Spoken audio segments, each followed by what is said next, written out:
Because that's easy to turn to Allah in times of difficulty. But people forget about Allah when times become easy.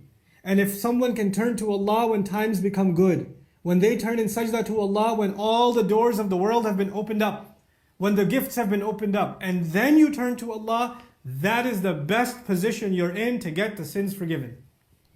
People usually turn to Allah tadarru'an, out of humility, when times are very bad. When there's a sickness in the family, when there's a death in the family, when there's a loss of a job, when there's some kind of trial. But people forget about Allah when money's good, promotion's good, new car, new house, this, that. This is not the time to go into sajda and ask Allah to lighten your burden and to make sure you don't fall into fitna. We forget about Allah in those times. And that's the time to remember Allah.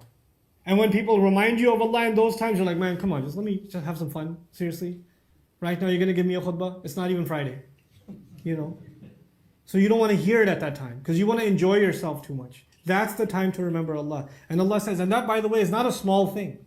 To be able to remember Allah in good times is not an easy thing, And so it's only possible by people of the highest standard of Iman. And who are those people? The people of Ihsan. And that's why you see the ayah conclude, وَسَنَزِيدُ الْمُحْسِنِينَ.